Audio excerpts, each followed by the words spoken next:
Selamat siang. Selamat siang. Iya, dokter. Ya, ayo Wi. Siap? Tak delai dulu berapa yang sudah mengikuti ya. Ada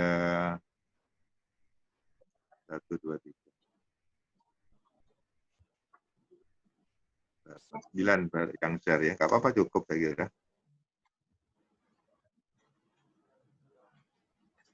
Yang offline berapa, Wiwi? Dokter Tiwi itu. Ya, dokter. Yang online ya, dokter. Yang offline Yang berapa? offline baru 3, dokter. Nggak apa-apa, wes saya mulai aja ya. Nggak apa-apa. Baik, dokter. Ya. Baik, Assalamualaikum warahmatullahi wabarakatuh.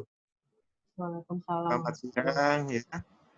Hari ini Dr. Putri Pratiwi akan mempresentasikan hasil tulisannya tinjauan pustaan mengenai diagnosa dan tata laksana COVID-19. Ya. Jadi ini sebenarnya saya kira bukan sesuatu yang asing, ya. Saya kira semua sudah cukup familiar. Nanti monggo nanti diskusinya supaya lebih ramai begitu, karena semua sudah tidak menjadi asing dan bahkan sudah sebagian perawat ya. Baik, silakan. Baik.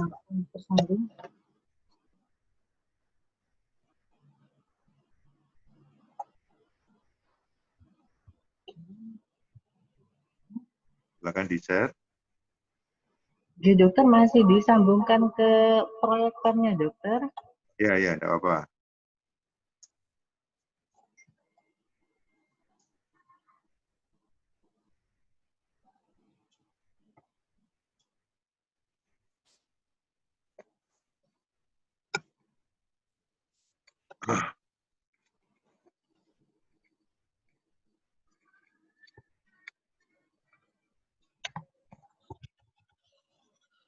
Ya, Gih. Jadi saya mau melakukan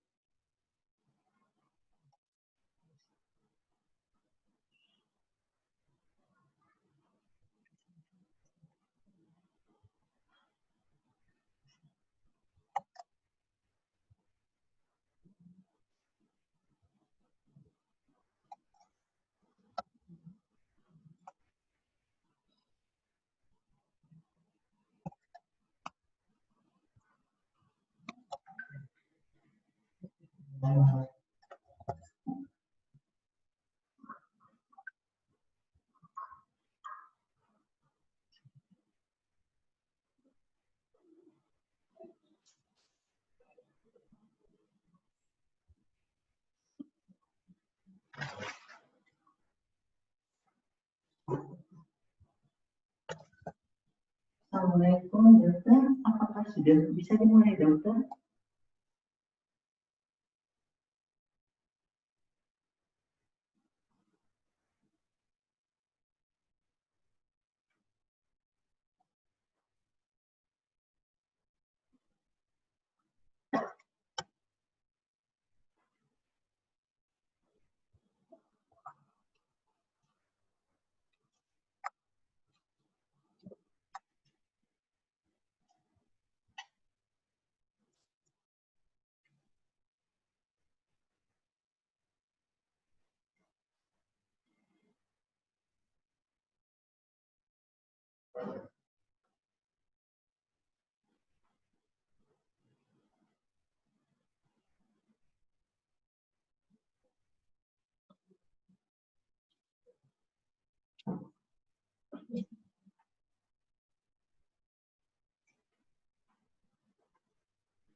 Baik, kita mulai aja ya, Dokter Tiwi, silakan mulai ya presentasinya.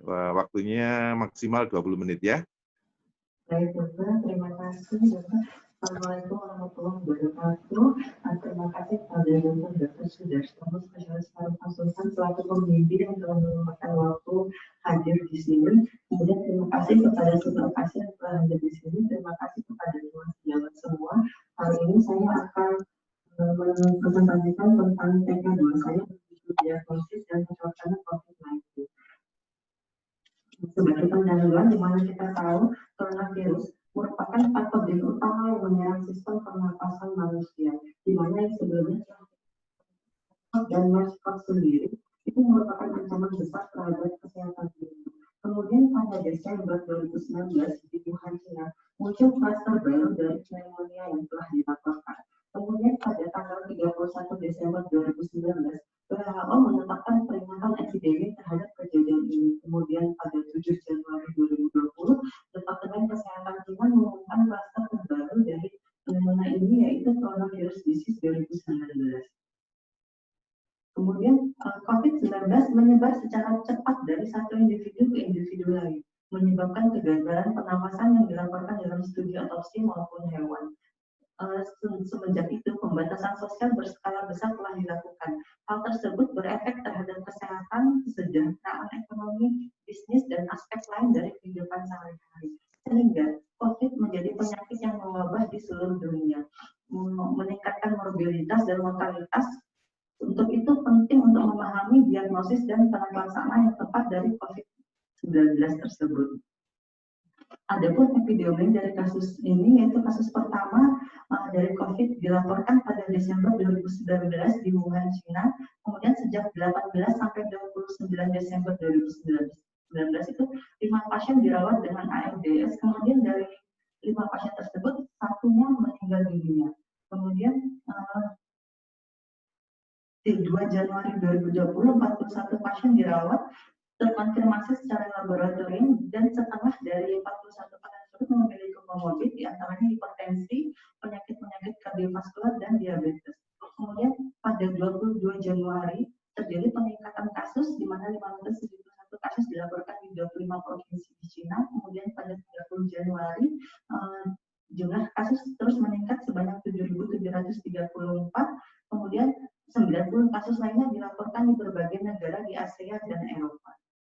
Kemudian, menurut penelitian di China sendiri, 80% pasien datang dengan gejala ringan, dengan keseluruhan fatality rate-nya itu 2,3%, dan dapat mencapai 8% pada usia tua antara 70 sampai 79 tahun, kemudian meningkat lagi 14,8% pada usia lebih dari 80 tahun.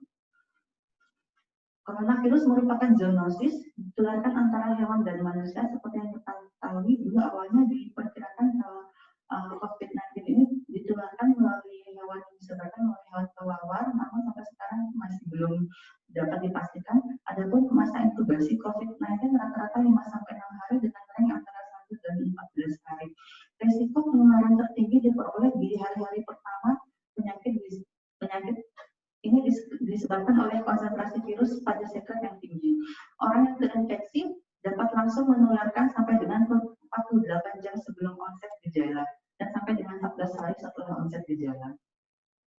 Adapun patogenesis dari COVID-19 di mana berperan penting dalam infeksi ini, yaitu adanya S protein coronavirus yang merupakan determinan signifikan untuk masuknya virus ke dalam sel inang. Kemudian glycoprotein envelope terikat pada reseptor seluler S2 untuk SARS-CoV dan SARS-CoV-2, di mana coronavirus ini sendiri seperti yang kita ketahui, dia dibentuk oleh nukleokapsid atau protein M dari RNA yang dikelilingi oleh membran yang mengandung protein M dan protein E. Kemudian terdapat ini glycoprotein S yang membentuk seperti mahkota mengelilingi virus. Protein S ini merupakan target untuk antibodi dan limfosita sitotoksik. Kemudian, meskipun respon tingkat seluler dari virus ini belum diketahui secara pasti, namun kemungkinan respon seluler bisa dipelajari dari SARS-CoV yang sebelumnya.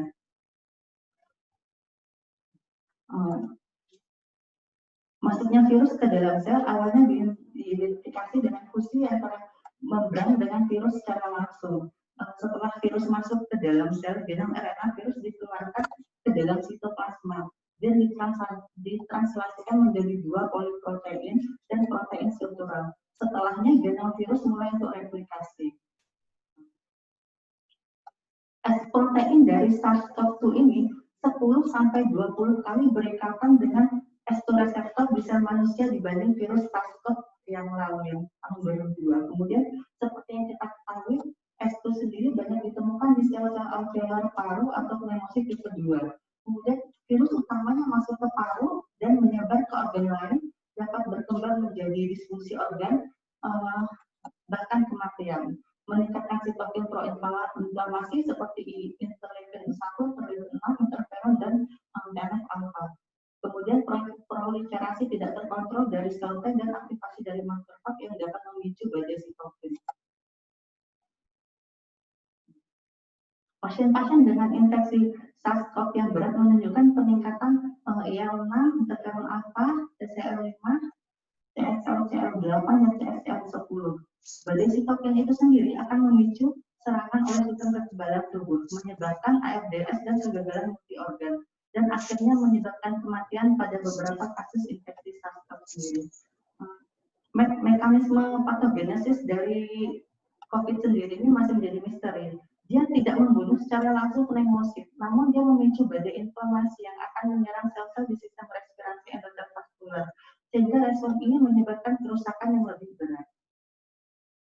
Adapun tanda dan gejala dari COVID-19 yaitu bervariasi, bisa asimptomatis sampai gejala berat, diantaranya batuk, demam, kelemahan, sesak, gejala infeksi saluran pernafasan akut maupun gejala gastrointestinal.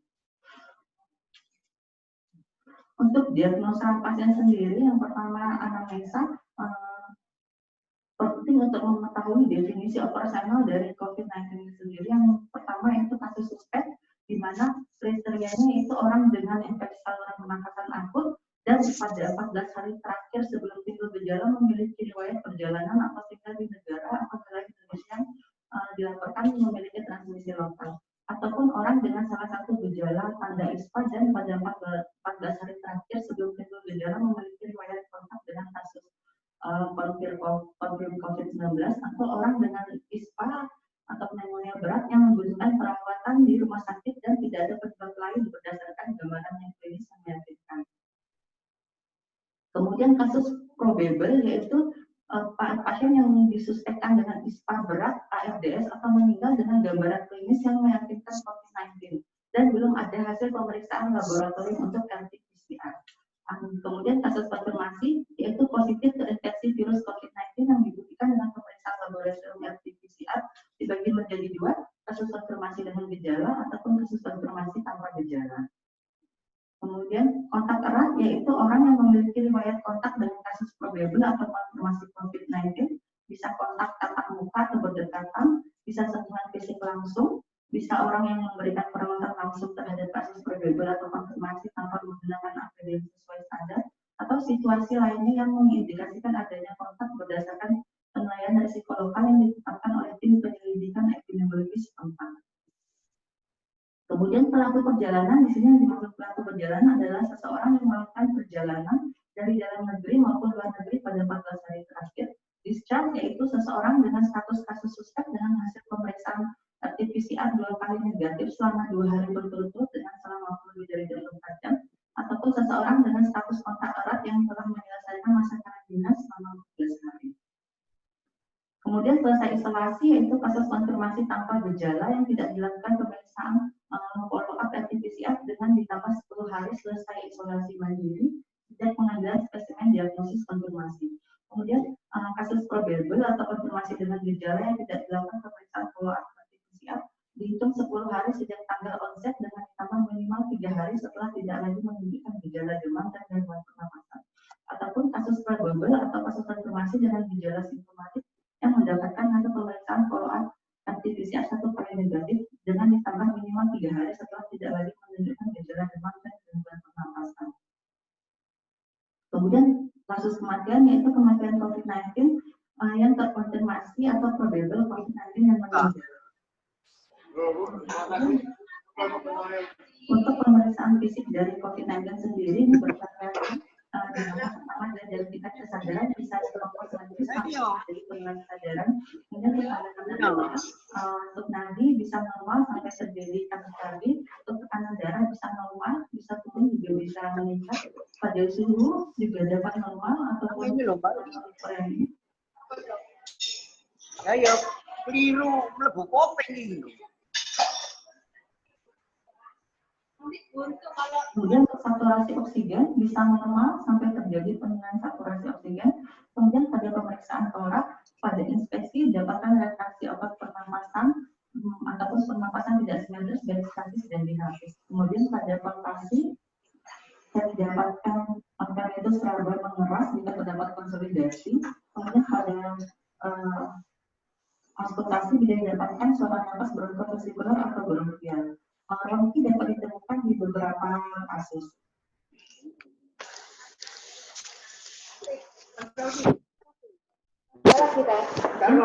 Penunjang yaitu laboratorium, di sini bisa dengan pemeriksaan nasofaring ataupun pemeriksaan antibodi IgM, kemudian dan darah pada pemeriksaan darah lengkap dan perlukan ini dapat melalui maupun hemofili. Kemudian pemeriksaan faal hemostatis biasanya dapatkan peningkatan pemeriksaan dan peningkatan CRP. Pemeriksaan penunjang lainnya yaitu radiologi merupakan pemeriksaan yang cukup penting dalam COVID-19, di mana pada pemeriksaan CT dan X-ray bisa didapatkan intra bilateral itu sebanyak 75% dan intra unilateral sebanyak 25%. Dan untuk pemeriksaan CT scan lebih superior dan lebih efisien dalam COVID-19. Ini merupakan gambaran CXR pasien dengan COVID-19 di mana didapatkan ground glass opacity serta vascular enlargement didapatkan pada dan kemudian terdapat bronkitis. Kemudian ini gambaran lain dari pasien dengan COVID-19 yang severe atau berat, di mana menunjukkan bilateral diffuse dari ground glass opacity dan retikulasi. Adapun tata laksana dari COVID-19 itu American Thoracic Society merekomendasikan pelaksanaan secara umum, secara sistematis, diantaranya resusitasi cairan, kemudian antibiotik empiris jika ada infeksi sekunder, kemudian nebulisasi dapat diganti dengan MDI, memantau dan mengobati kardiomiopati dan stroke kardiogenik yang telah dilakukan merupakan sebagai komplikasi dari COVID-19, kemudian pemberian NSAID tidak dianjurkan. Untuk pemberian kortikosteroid dapat diberikan jika ada indikasi tertentu, misalnya pasien-pasien dengan eksaserbasi asma atau PPLK, kemudian shock refractor atau kejadian selama COVID. Adapun obat-obat antiviral yang biasa digunakan pada COVID-19, yang pertama remdesivir. Remdesivir itu merupakan analog nukleosid yang dimetabolisme secara intraseluler menjadi sebuah analog dari adenosin trifosfat yang menghambat polimerase virus RNA. Dia mempunyai aktivitas spektrum yang luas untuk melawan beberapa kelompok virus, termasuk Ebola, coronavirus, baik itu SARS-CoV maupun MERS-CoV, dan telah menunjukkan efek profilaksis dan terapeutik pada model non-klinik coronavirus. Penelitian lain menunjukkan bahwa penggunaan remdesivir selama 10 hari itu lebih superior dibanding placebo dalam penanganan pasien dengan COVID. Adapun dosis awal untuk remdesivir yaitu 200 mg awal, kemudian maintenance 100 mg setiap hari. Kemudian obat kedua yang dapat digunakan sebagai antiviral untuk COVID-19 yaitu lopinavir ritonavir. Lopinavir adalah human immunodeficiency virus protease inhibitor yang diadministrasikan dalam bentuk kombinasi tetap dengan ritonavir. Kemudian lopinavir tampaknya memblokir protease SARS-CoV-1 dan menghambat replikasi virus. Lopinavir ini terbukti memiliki efek yang baik dibanding placebo, mengurangi viral load ketika terapi dimulai pada hari ke-13 setelah onset gejala. Walaupun dalam terapi lopinavir ini sendiri terdapat peningkatan gejala, namun pada pemeriksaan viral load didapatkan viral load yang menurun. Kemudian antiviral selanjutnya yaitu favipiravir, merupakan suatu prodrug RNA dependent RNA polymerase inhibitor yang terbaru menunjukkan efektivitas terapi virus influenza dan Ebola. Menurut penelitian Wang dan kawan-kawan, Vavivivad dan Remdesivir keduanya efektif dalam mengurangi infeksi SARS-CoV secara in vitro. Penemuan ini meyakinkan bahwa Favipiravir secara signifikan memberikan efek yang lebih baik. Kemudian pemberian Favipiravir juga berhubungan dengan pengurangan viral serta perbaikan gambaran radiologi toraks yang lebih tinggi. Kemudian obat selanjutnya yang bisa digunakan dalam terapi COVID-19 yaitu kloroquine dan hidroksikloroquine. Seperti yang kita ketahui, kloroquine itu secara luas digunakan sebagai obat anti malaria, namun dia mempunyai efek imunomodulator. Penelitian in vitro terbaru, kloroquine itu sendiri menghambat perkembangan SARS-CoV-2. Kemudian untuk hidrokloroquine merupakan analog dari kloroquine yang mempunyai interaksi obat lebih minimal. Baik kloroquine maupun hidroksikloroquine keduanya mempunyai efek imunomodulator dan dapat menekan peningkatan respon imun. Kemudian penelitian lain menunjukkan bahwa kloroquine sendiri mempunyai aktivitas antiviral dengan meningkatkan pH endosom, di mana pH endosom itu sendiri dibutuhkan untuk masuknya virus ke sel serta mengganggu glikosilasi reseptor seluler SARS-CoV. Kemudian selanjutnya nitazoxanide, penelitian in vitro menunjukkan bahwa tizoxanide merupakan metabolit aktif dari nitazoxanide menghambat replikasi dari strain influenza A dan B, termasuk influenza A subtipe H1N1, H3N2, serta strain oseltamivir dan amantadin resisten.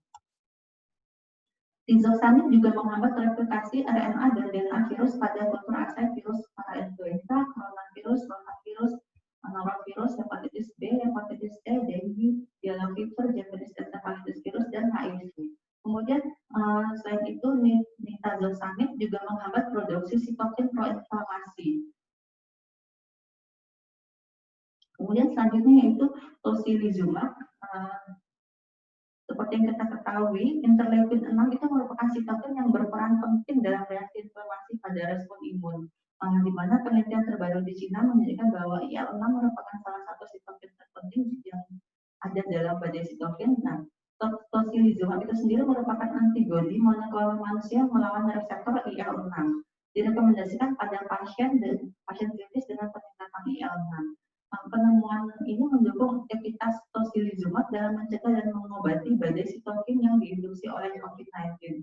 Pada kebanyakan pasien yang diberikan tocilizumab, kadar reaktan fase akut berkurang dan pasien menjadi stabil bersamaan dengan berkurangnya IL-6 setelah pemberian tocilizumab ini. Kemudian plasma konvalesen, ini merupakan terapi yang diharapkan yang telah muncul di mana plasma dari orang-orang yang telah terinfeksi COVID kemudian ditransfusikan ke pasien yang sedang terinfeksi. Banyak jurnal yang melaporkan perbaikan pasien secara signifikan setelah terapi plasma konvalesen ini. Plasma konvalesen ini sendiri telah digunakan untuk pengobatan SARS, influenza A, avian influenza, MERS, Ebola, dan infeksi viral lain untuk meningkatkan survival rate pasien. Adapun penjelasan yang mungkin dalam terapi plasma konvalesen ini yaitu efikasi terapi plasma konvalesen adalah antibodi dari plasma yang dapat menekan viremia pada pasien yang terinfeksi. Kemudian terapi suportif lain yaitu vitamin C. Seperti yang kita ketahui, vitamin C sudah digunakan sejak outbreak SARS-CoV-1. Kemudian vitamin C mendukung berbagai fungsi seluler dari sistem kekebalan tubuh bawaan maupun adaptif.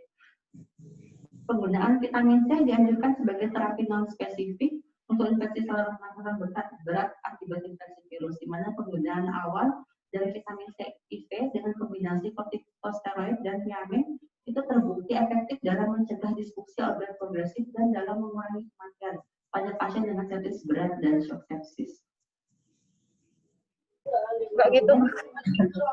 Terapi suportif lain yaitu antibiotik, di mana virus-virus respirasi lain seperti influenza, MERS, dan SARS-CoV-1 itu menunjukkan tingkat yang berbeda terhadap koinfeksi bakteri atau jamur. Sebagai contoh, dikatakan bahwa infeksi bakteri yang berhubungan dengan influenza secara keseluruhan itu diperkirakan kira-kira 30% kasus CAP.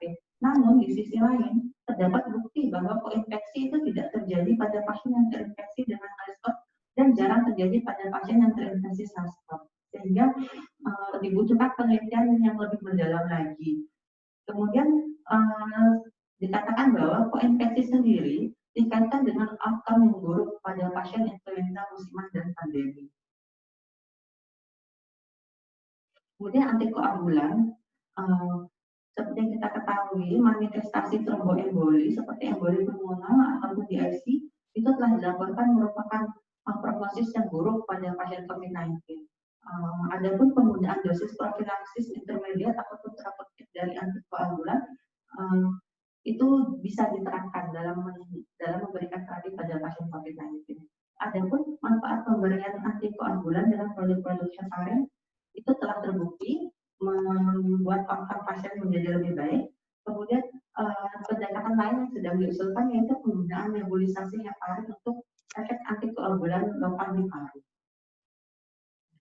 Kemudian ringkasan yaitu coronavirus merupakan salah satu patogen utama yang menyerang sistem pernapasan. Adapun penularan utamanya ditularkan dari orang bergejala ke orang yang berada jarak dekat melalui droplet. Kemudian tanda dan gejala yang timbul diantaranya demam, batuk, kelemahan atau mialgia.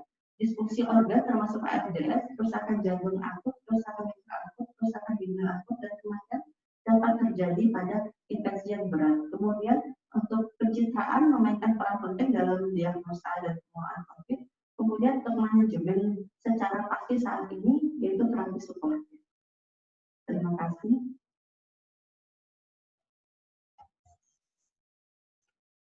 Baik, terima kasih Dr. Tiwi ya sudah mempresentasikan hasil tulisannya. Ya, silakan kita mulai berdiskusi ya. Jadi akan ada penanya wajib ya seperti biasanya ya. Jadi di sini penanya wajibnya ya. Coba dulu penanya ada 2 gitu ya.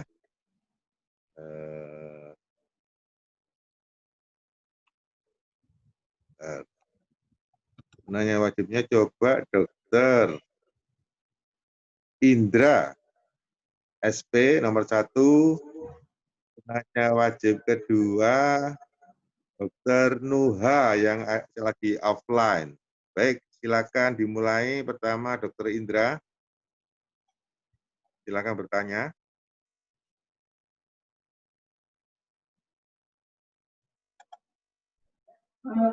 Halo, sudah siap? Ya, monggo, silakan bertanya. Mungkin bertanya kalau sendiri, jadi untuk pasien sudah baik, kan masih nah itu untuk pasien-pasien yang sudah baik, dia terbuka PCR, apakah dia masih infeksius atau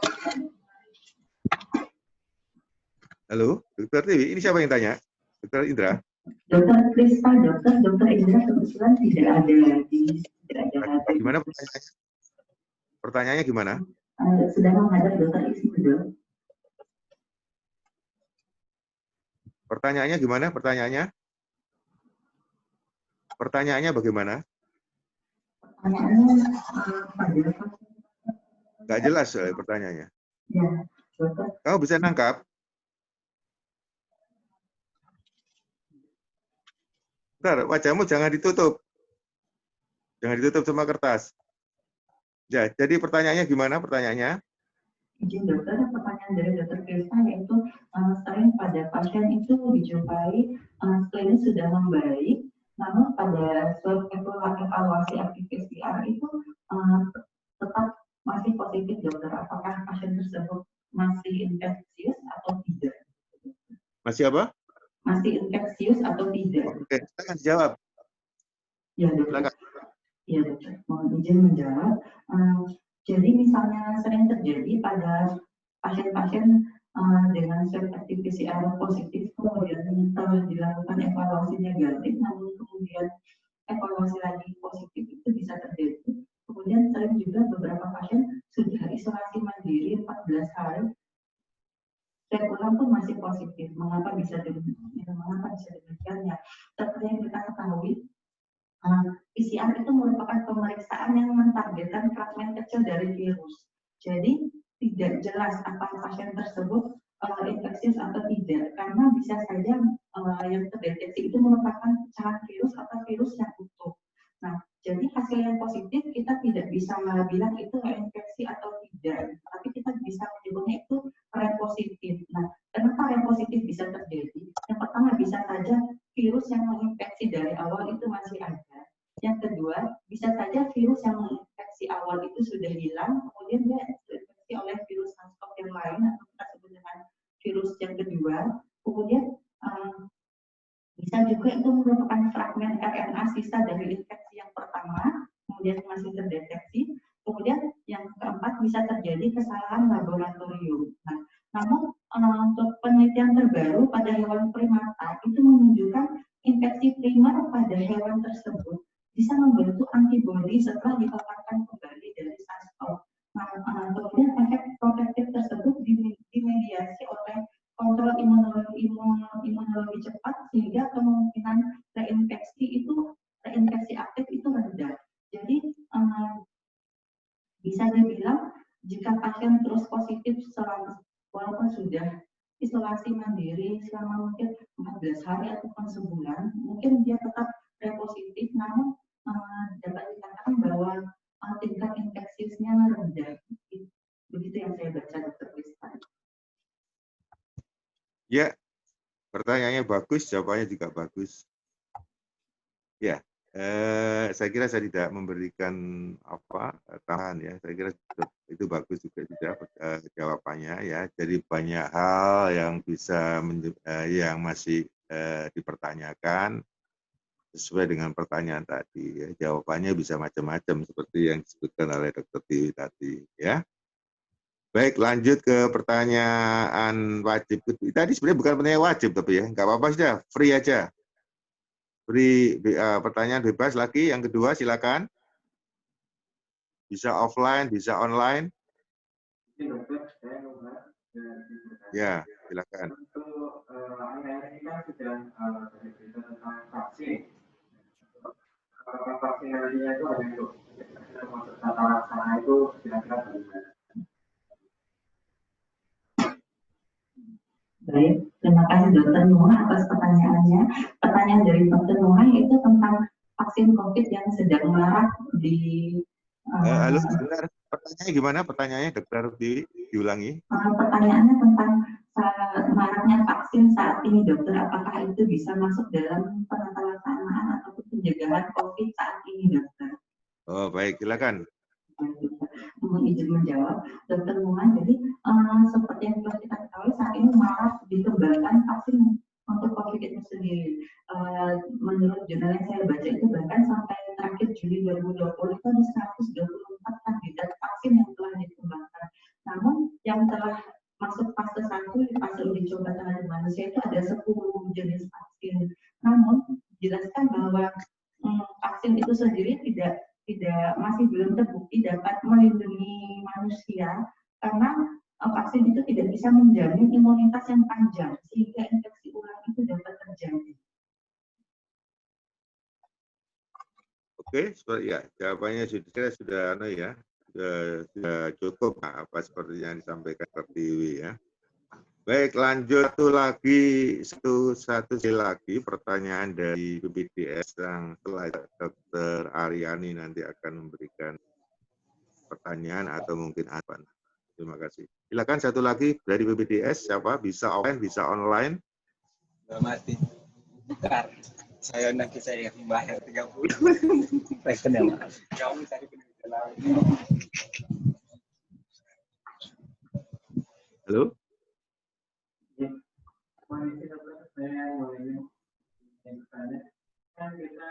Ada yang tanya?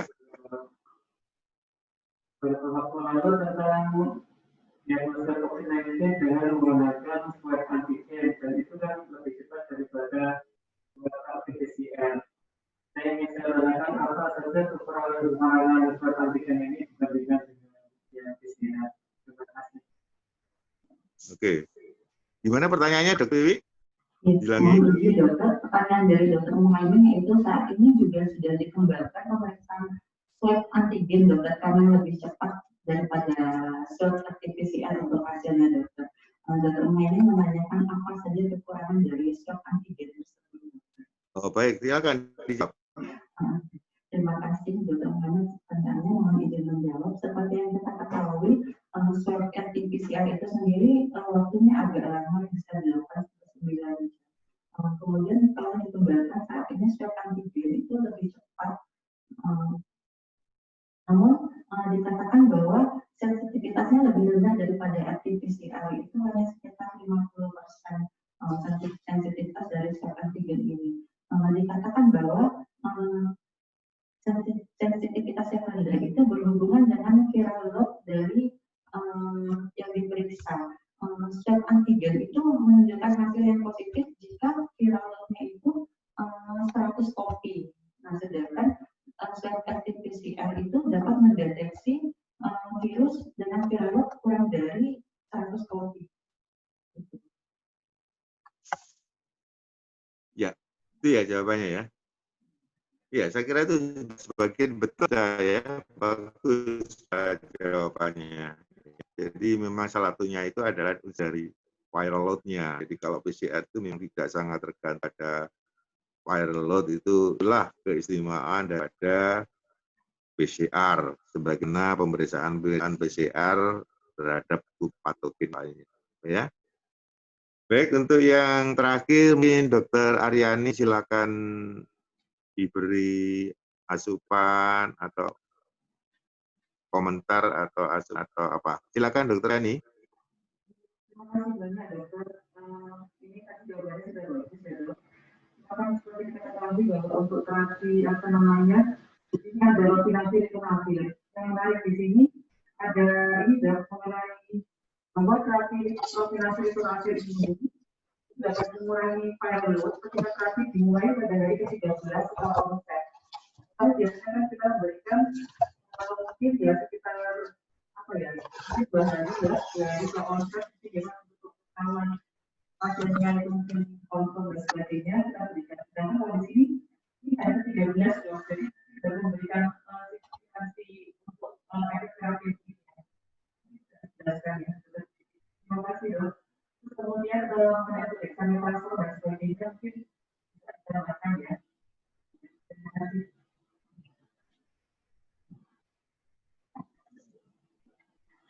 Ya, terima kasih Dr. Aryani. Ada komen dari Dr. Wiwi? Ya, terima kasih dokter. Ya. Menjawab dokter. Ya dokter, di jurnal itu dikatakan mengurangi viral load jika diberikan 13 hari setelah onset gejala. Namun untuk penjelasannya mengapa diberikan pada setelah 13 hari onset gejala itu tidak ada dijelaskan.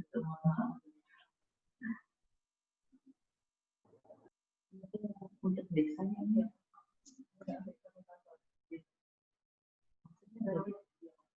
Tapi kan memang kita bahkan pada kemudian kemudian COVID ini. Ya dokter. Untuk pemberian dexamethasone itu sendiri tadi sudah dijelaskan tergantung indikasi tertentu ya dokter. Jadi jika pasien dengan gejala ringan tidak perlu diberikan dexamethasone dokter. Kemudian pada kondisi tertentu itu misalnya pada pasien asma atau PPOK yang menderita COVID-19 yang mengalami eksaserbasi, kemudian pada pasien-pasien dengan gejala badai sitokin yang berat dokter, ataupun pasien dengan shock sepsis ataupun shock recovery. Ya. Ya, saya kira itu aja ya. Baik, saya mungkin waktunya harus ganti ada satu lagi acara. Jadi Kak Aryani ini sudah bisa diterima ya? Ya, terima kasih dok, salam dok. Oke, baik. Ya, terima kasih. Nggih, monggo dikari asupan nggih. Saya kira sudah selesai ya, Dr. Tiwi. Ya, dokter. Saya kira sudah selesai. Ini penilaiannya cuma Dokter Aryani saja ya, ya TV ya. Dokter Farah, dok, ada dokter Farah. Ini ada dokter lain, ada dokter Lilian. Dokter Farah ada enggak? Dok. Oh, enggak, Dokter Farah. Ya. Ada. Tidak ada pertanyaan, dokter Farah. Dokter Farah silakan. Ini ada satu lagi. Satu lagi, dok. Satu lagi, dok. Oh ya.